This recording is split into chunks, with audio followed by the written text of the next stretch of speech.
Hey everybody, welcome back to another exciting episode of Stash Report from Stash Project. Today is August 30th, 2021. We have a couple of little bits of news and a few releases to sort of start rounding out the end of August here.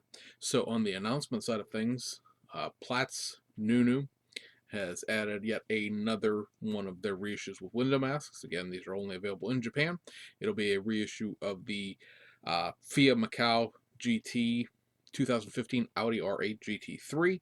It's the kit that comes with the Tsingtao beer and the just sort of regular Audi corporate logo from 2015. Again, just a reissue of that kit in October with window masks. Also announced this week are a couple of upcoming reissues. One is just a straight reissue. The other is a slightly modified reissue. First up, you have the reissue of the uh, Audi Quattro S1E2 from the '86 Monte Carlo Rally.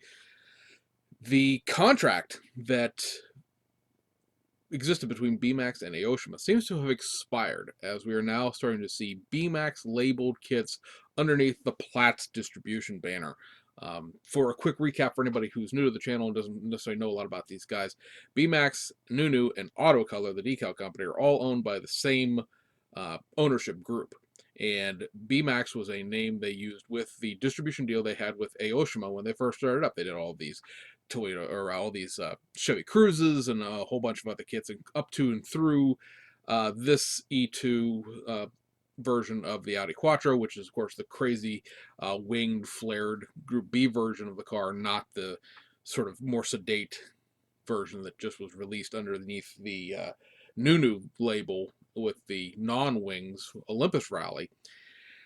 So now that distribution deal has ended with Aoshima, finally, I'm sure they would be well on board the finally part of that. They can reintroduce the name as a distribution name again with Platts doing the distribution. Their agreement with Platts has worked out very well for the last couple of years, and I think this muddies the water a little bit when you start bringing this name back, because it'll just confuse people, because for the longest time it was a thing to try to explain why Nunu existed with Platts and why they weren't doing anything with the BMAX and the Aoshima deal anymore, and Aoshima had owned them, which wasn't true, and a variety of different rumors that got spread about. And I think we finally had quelled those, and everybody had figured out what was going on, and now we're bringing the BMAX name back. So, I mean, I understand why. Obviously, it's their main corporate logo, the Nunu thing, was something they sort of threw together to first of all, it was going to be for their GT3 platform cars and not for everything. And then it ended up being for everything. And I don't know how much of the new BMAX thing is going to, which way it's going to go with what kits, but at least in the case of these two, we're going to see the BMAX. So that's coming back out. That's just a straight reissue. There's nothing new about that. The other kit is going to be a reissue of their 935 K2. This is going to have the Ricoh sponsorship for the 24 Hours of Le Mans in 1978. I want to say that Racing Decals 43, as well as Deco both at least, and I believe maybe Shunko as well, all did this livery. This car, as I recall, didn't finish that great. I'd have to go back and look at where the results were from that race.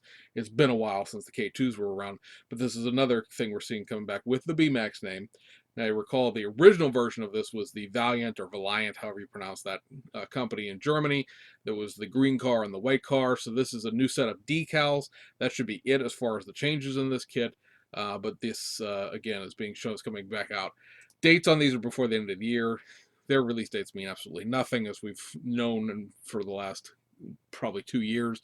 So those are just something to put in the back of the memory bank for the future.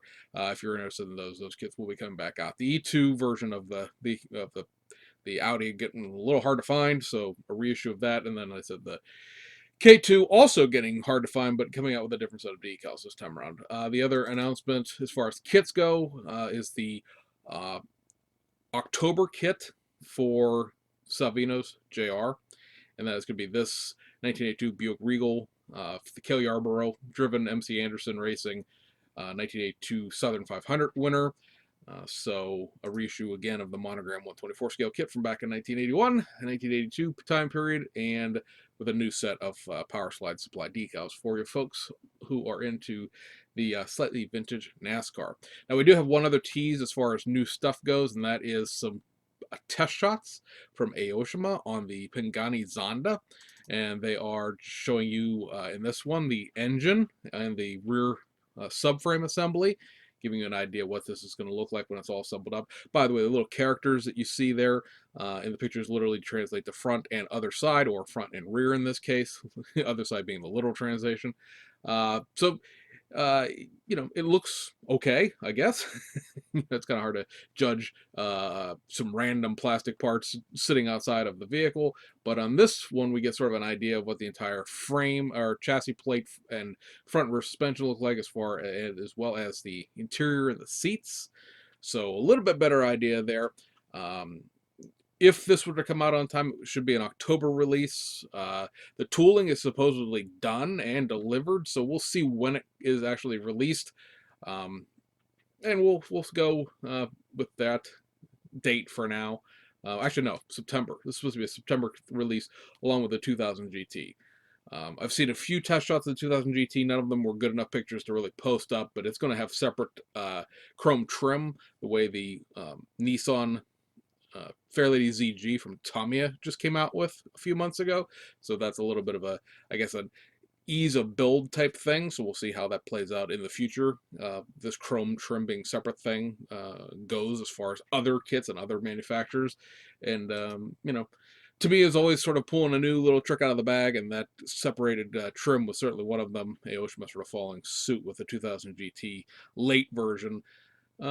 Yeah, and we'll see when if those kits come out on time, and they end up being delayed, or what the song and dance for that ends up being. But for the now, that was some little teaser of the Zonda as it stands right now. So on kit releases, we do have a couple of domestic releases this week, and they are wrapping up round two's August slate. First up, you have this, a reissue of the, well, what was an Ertl kit back in the day, now the AMT International Scout 2, over 53 assembled pieces. So it's 54. It's an awful specific number. I would just say over 50 would have sufficed. You have expanded decals in this. It is molded in yellow. Know that going in, if that's one of those things that bothers you. Vintage packaging, the whole 9 yards. That nothing new about this kit as far as the contents go. Scott did point out the grill in this, and the grill in the release of the Off-Road Scout 2. This still has the full body rather than the pickup truck without door style. It was a later grill, so this should be the earlier grill version of it. And yeah, if something you're interested, very interesting thing about these tires is they're sort of hollow on the back. It's kind of a weird, the tires are kind of weird. They're like 3/4 of a tire. The inside of them there's no inside of them. You're not going to tool new tires, and there probably isn't anything else in the AMT tire lineup that would fit this, but it's kind of weird. But be that as it may, it's back out there. And the other one is the beer licensing, coming back with the trailer to mount to your GMC Astro. And this is the Fruhoff beaded van. This is, I don't know how many times this has been released now. I'm not sure if I even wrote down when the last time this was out. 2018 was the last time this was out. And originally from 1970, so it's an old vintage trailer there. It's a 48-footer, I'm guessing. With the new Champagne of Beers Miller High Life adult collectible only, decals included. Obviously, like I said, this is designed to match the truck that came out last month, and it is a riff on a boxed set that came with the tractor and the trailer back in 1977. Obviously, in this case, you're buying the pieces separately, but that is out there for anybody who is waiting on that. And then we go overseas to Japan for a few releases. Primarily, we're going to do a bunch of Aoshima, but we do have two Hasegawa. Talking too fast. Slow down. Okay, 2 Hasegawa kits, and then everything else is going to be Aoshima. The Hasegawa kits are a reissue of their Volkswagen Type 2 microbus, this time with the new Moon Eyes livery included in it. So this is sort of a vintage Moon Eyes type logo and typeface. Several of their other Moon Eyes have been yellow with the sort of more modern adaptation of the Moon equipment logos. This is, of course, more of a period 1960s style thing. It's red and black versus being yellow, so that's kind of a little bit of a different take. This kit is identical to the other Moon versions of the Type 2 both panel van and microbus that they've released over the course of the years. It just has this new set of decals included for the Moon collectors. It's a new kit. For everybody else, if you care, you get it. If you don't, well, you've already probably have one anyway. The other release is just a straight reissue of the Nissan Sunny truck with a resin chin spoiler. Resin spoiler, all the things. This has already been out. Ones with the spoiler came out last year, so this is just a restock of that kit. And then we go over to Aoshima for several restocks and a couple of the kits for August. So on the restock path, we have this again. I'm a tooling. Why we? I know why, because there's no justification to retool this, but still, it is the Austin London Black Cab. Again, it's like 1/22 and a half scale. It's not really 1/24. It does have an engine insert in it. It's the only one of these things that exists. It's certainly a very interesting conversation piece, but no going in that it's not scale accurate, and it's kind of a weird kit anyway because of its origins and its history and how old it is. Speaking of old kits, get a reissue of the Nissan Skyline GTR in its 1970 Japanese Automotive Federation Grand Prix livery. There were, I think, 5 or 6 GTRs run all together. They give you the decals to do all of them.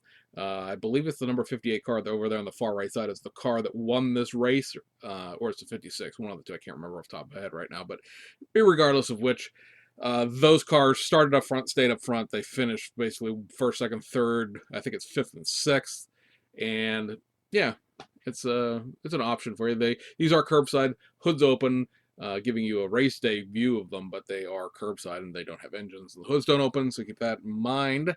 Then you have a reissue of the Rasty Nissan S13 Silvia. This comes out like every 6 months, and also a reissue of the Vertex Ridge FD3S RX7. That comes out at least twice a year. So nothing terribly new on either one of those. And then we have the 2 releases from August, which again, this is this new police car line that Aoshima has been doing. And that starts with the 1991 Nissan R32 GTR.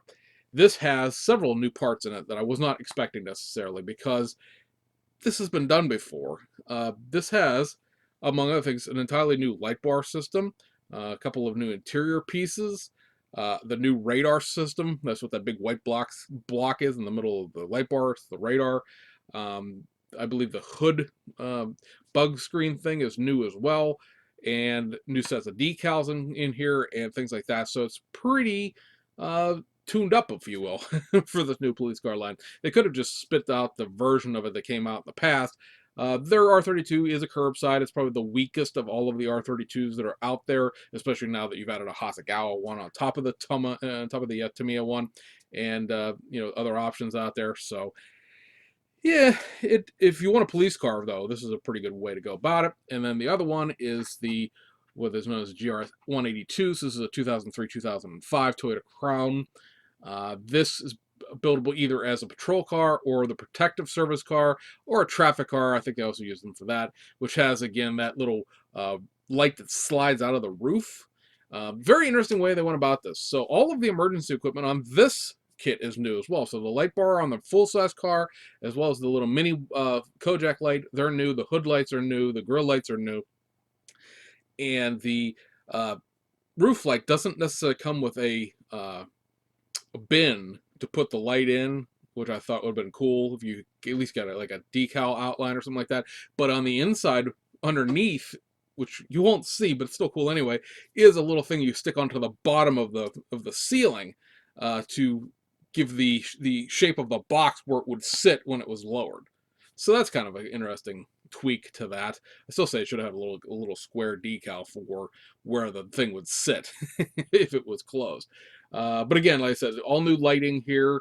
So again, we're tweaking this 182 version of the Crown Royal has been a police car several times in the past, a couple different ways with a raised traffic bar on it and a few other things. So seeing them actually tool up entirely new and really was prototypically accurate for changed light bars rather than recycling stuff out of the 80s and 90s is kind of interesting to see them take that sort of a little bit of care, if you will, into this new police car line. So that is out there, and I believe that is also it for this week. So, guys, I hope you had a great weekend, and we'll see you on the other side.